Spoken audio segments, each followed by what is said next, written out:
worship service of Grace United Church in Wellsville, New York. I've got a story to tell you. Have you heard this one? There were 4 elderly yet very agile nuns, and they found themselves in a precarious situation. One evening, they were on the 2nd floor of their convent when there were these puffs of smoke that entered their living area. They felt the doors and they noticed that they were hot, and there was no easy means of escape, so they had to think quickly. The nuns slipped out of their habits and they tied them together, and they all escaped down a side window and outside of the building. The onlookers were amazed at their bravery. One reporter approached them and asked them, "As you descended the side of this building, were you worried about the cloth rope, that it would break?" They laughed at him so hard they said, "Haven't you heard? Old habits are hard to break." Old habits are hard to break. Today we're talking about habits, but not these kinds of habits, the kinds that we practice day in and day out. This is what we're talking about today, our routines.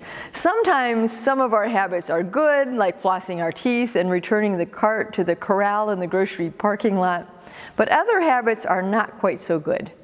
They can irritate, hurt, or even drive our loved ones a little bit crazy. In preparing to discuss this serious topic, I came across a number of jokes about habits. Let me share a couple with you. 2 elderly women were discussing the bad habits of their husbands. "Even after all these years, my husband will not stop biting his nails," the first woman exclaimed. "My husband had the same habit," the second woman said, "but I fixed that," she said. "I just hid his teeth." On the other side of town, 2 men were talking about their wives. One said, "For the past 10 years, my wife has reminded me constantly to put the cap back on the toothpaste. On our anniversary, I decided to change this bad habit and make my wife happy. For a week, I was diligent, always keeping that cap right on the toothpaste. I was expecting my wife to thank me, but she never did. Finally, last night, she turned and looked at me and said, 'Why did you stop brushing your teeth?'" Talking of habits, the other man said, "I can't break my wife of the habit of staying up until 5 in the morning." "What is she doing?" asked his friend. "Well, she's waiting for me to get home." We all have bad habits, as individuals and as the church. Well, except for, of course, this church, and we don't have very many. Well, one of the bad habits of the early church, the first century church, was the practice of showing partiality to the rich.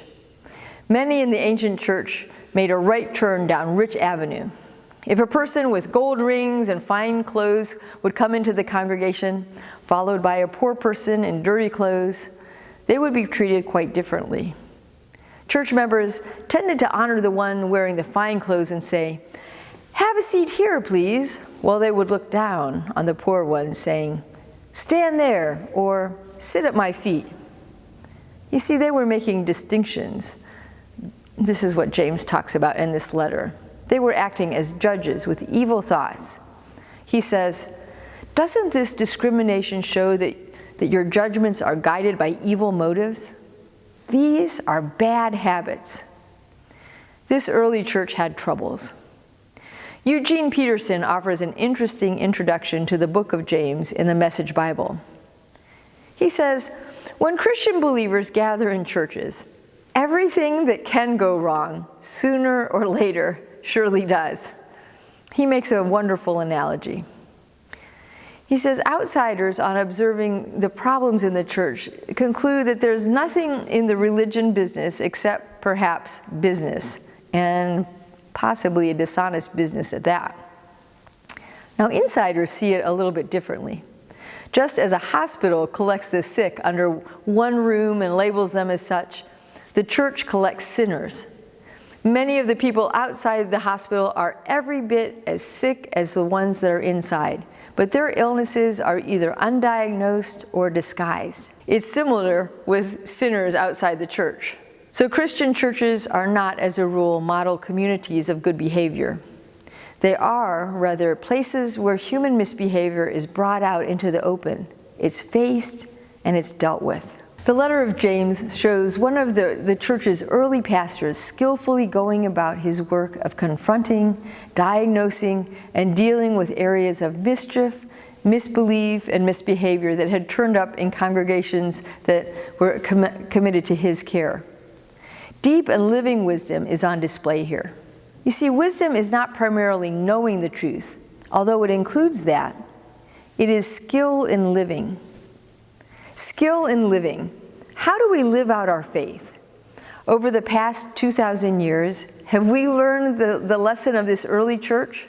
Families with well-behaved children showing up at worship for the very first time are almost always going to be received more warmly than a homeless person off the street, or someone with bad habits, or behavioral issues, or a problem that tends to be disruptive. We make distinctions, and sometimes even act as judges with evil thoughts. Listen, my beloved brothers and sisters, says James, has not God chosen the poor in the world to be rich in faith and to be heirs of the kingdom that he has promised to those who love him? But you have dishonored the poor. One of our bad habits is judging people based on their outer appearance and not taking the time to find out what is in their hearts. For instance, an attractive young family could be coming to church maybe only to get their child baptized so that maybe a nagging grandparent will stop bugging them about it. At the same time, a homeless person could be rich in faith and anxious to find a community of love and acceptance where they can share their gifts. We'll never know until we get beneath the surface. So how do we move away from showing partiality, making distinctions, and judging people by their outward appearances? According to James, the answer is not better theology, morality, or biblical interpretation. It's better habits. The New York Times reporter Charles Duhigg has written a book called The Power of Habit. In it, he tells the story of companies that found success simply by replacing established routines with smarter habits. Back in the early 1990s, Starbucks employees were regularly cracking under the pressure of making so many different kinds of custom-made coffees. Then Starbucks created the latte method for their baristas. Latte stands for listen, acknowledge, take action, thank the customer, and explain why the problem occurred. With this new habit, customer and employee satisfaction radically improved. The Alcoa Aluminum Company was in a slump in the same way in the late 1980s. The board hired Paul O'Neill as the CEO. Investors hoped that he would increase revenue, but he focused instead on decreasing employee accidents from these unsafe workplace habits. And so he instituted new processes that required caution. And over the next decade, the company's income skyrocketed. Over at Febreze, the focus shifted to the habits of consumers and not to the employees. When Febreze was launched as an odor cleaning product in 1993, it flopped. Why? Well, because people with stinky houses didn't know that they needed it.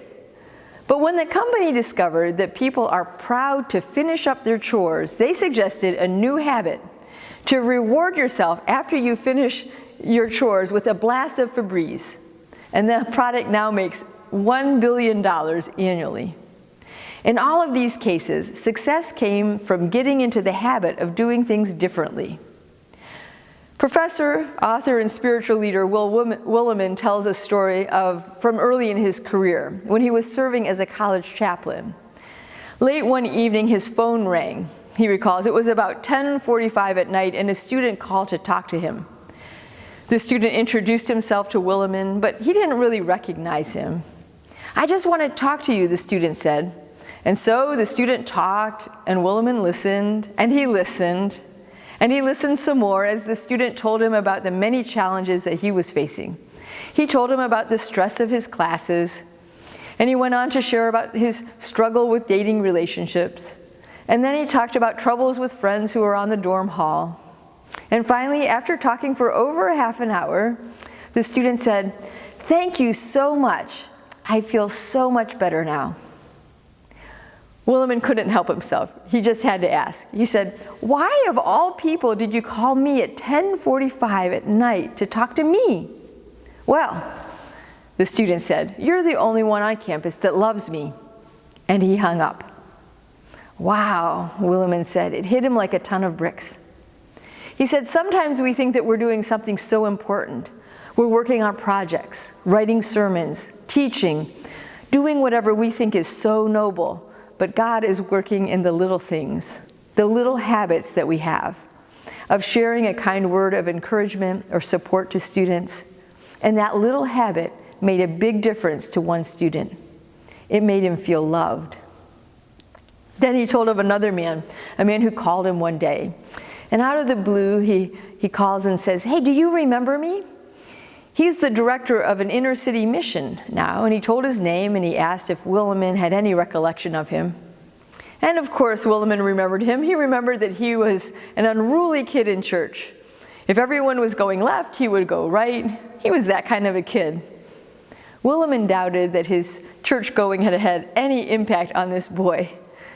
But you know what he told him? He said, "I'm calling you to tell you what an influence you had on my life. You are why I am doing ministry." Williman couldn't resist asking why. And the man replied, "You are the only pastor who at the communion altar looked at me in the eye and said my name." He said his name. Sometimes it's in the little things. It's in the little habits, like looking in a child's eye and saying their name, of recognizing them, or of offering a word of encouragement when it would be easier for us to focus on our own problems. Being in the habit of noticing others. These are little habits. James offers some good suggestions for those in search of better habits. He begins by urging us to obey the law of love, which he calls the royal law of Scripture. You shall love your neighbor as yourself.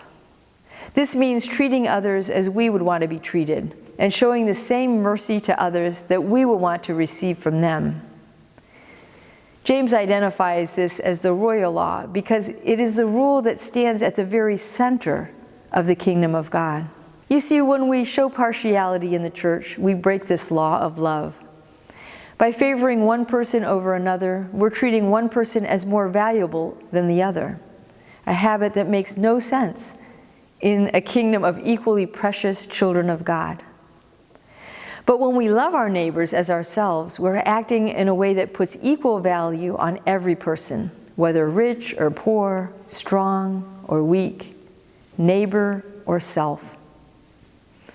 Have you heard the story about the church lady? Well, there was a church lady who was always dressed very properly and always carried her Bible with her. Now, she had a bad habit of judging people and letting them know what she thought of them. One day, she was riding on the crosstown bus, and a drunk guy got on. There was only one seat left, which was right next to the church lady.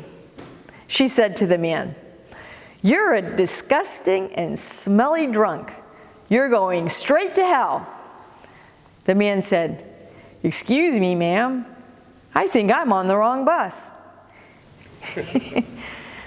This is kind of like the story that Jesus told of the rich man and Lazarus. It captures really the eternal importance of this law of love. Unlike some of the agricultural parables of Jesus, it moves rather easily from century to any other century, even to ours.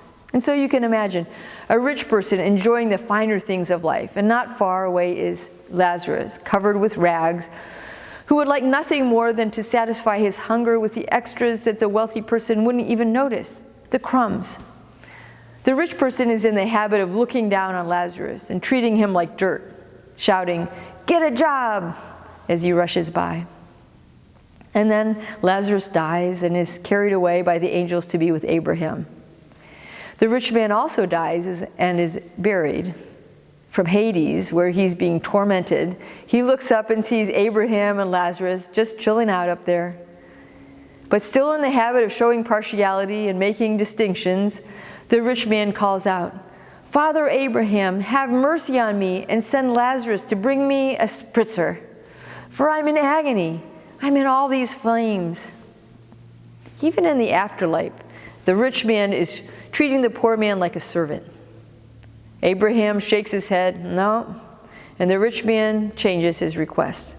Then, Father, I beg you, send him to warn my brothers so that they will not also come into this place of torment. Again, Abraham says no, reminding him they have Moses and the prophets. They should listen to them. Since long before the time of Jesus, people have known the commandment of God. You shall love your neighbor as yourself. The words of James hit the rich man right between the eyes. For judgment will be without mercy to anyone who has shown no mercy. As individuals and as a congregation, we must get into the habit of loving our neighbors as ourselves. Mercy will be shown to us only if we're willing to show mercy to others. The other day, while listening to one of my favorite podcasts by Kate Bowler, I heard a comment by Malcolm Gladwell. He was talking about how, with the development of increased self-awareness, often fostered by the myriad of self-help books that we read, we have begun to understand ourselves as very nuanced individuals. For any one of our faults or mistakes, we can come up with a list of reasons for our actions. We are so complex, you see. But when someone else bothers us or hurts us, we only just think, oh, she's just mean, or he's an angry person. We often don't think of the complexity of their lives or give them the benefit of the doubt that we offer to ourselves. For judgment will be without mercy to anyone who has shown no mercy, James writes. In his letter to the church, James challenges us to keep our faith and our works together. What good is it, asked James, if you say, you have faith, but you do not have works? The rich man in the story may have had faith. At the very least, he knew about Father Abraham, but he showed no evidence of good works, since he had failed to help the poor man who was lying there at his gate. Can faith save you? Asked James. If a brother or sister is naked and lacks daily food, and one of you just only says to them, go in peace, keep warm, and eat your fill, and yet you do not supply their bodily needs, what is the good of that? James is warning us about the danger of hypocrisy, in which a person's credibility is undermined by saying one thing and then doing another. James knows that it's impossible to respect a Christian who tells poor people to keep warm and to eat their fill while failing to take care of them. Often when politicians disclose their tax returns, they reveal just how much or how little they have given to charity. Often it is the ones who say the most about the importance of giving to charities that give the very least. That's hypocrisy. That's faith without works. James urges us to get in the habit of keeping faith and works together, seeing words and deeds as two sides of the same Christian coin is the key to living a life of integrity and of avoiding the charge of hypocrisy. Speaking of hypocrisy, did you hear the one about the Ecumenical Pastors Conference? Toward the end of one of the last evenings, a group of ministers from various denominations met to unwind. The priest said, "You know, it's been such a great time together. I really feel that I can let my hair down with you all. I wonder, as we've been talking about spirituality, I've been thinking about the importance of confession. You know, it's good for the soul. I wonder if any of you have bad habits that you would want to confess to each other and just kind of get them off our chest." Well, one pastor responded, "I confess that I have a bad habit of drinking too much. I don't intend to, but it has really become a problem for me." And then he went on to tell of all the problems it created. And then the next minister says, "You know, that's no worse than me. I've gotten into the habit of dipping into the offering plate. It happened one time, and now I can't help myself." And then that pastor went on to tell of all the items that they had purchased with all this embezzled money, cars, computers, and even a lavish vacation. On these newfound friends went around the table, each one sharing a bad habit, covering a multitude of sins that would shock their congregations at best, and probably likely call for their removal. Finally, someone asked the priest if he had any habits that he would care to confess. "I only have one bad habit," he shook his head. "I'm a terrible gossip." Old habits are hard to break. It's important to have good habits. It starts with our thoughts. Just like with these ministers, our thoughts move us to actions and they lead us to a destiny. Someone wisely said, "Sow a thought, reap an act. Sow an act, reap a habit. Sow a habit, reap a character. Sow a character, reap a destiny." Experts tell us that we have 90 to 100,000 thoughts every day. That's a lot, isn't it? Our thoughts are important because what we think is what we'll do. They shape our habits. I have found that where I look is where I walk. In other words, if I'm looking in a certain direction, then that is the direction that I'll be walking. We don't generally look one way and walk in a different way. Where you look is where you walk, and what you think is what you'll do. Let's use our minds for good to develop great habits. Being loving, including others, replacing the bad habit of favoritism with the good habit of respect for all people. Let's be people known for the habit of integrity. Our neighbors are watching us. Our credibility is always going to be based on whether we practice what we preach. What habit do you want to practice? What habits demonstrate your allegiance to Christ? It's never too late to start a good habit. Today, I encourage you to take a minute to jot down a new habit, a way to show your love of God through your actions. Imagine, over time, it will become an old habit and one that is very hard to break. May God bless you as you attempt to develop the kind of habits that enrich your life and others. Amen.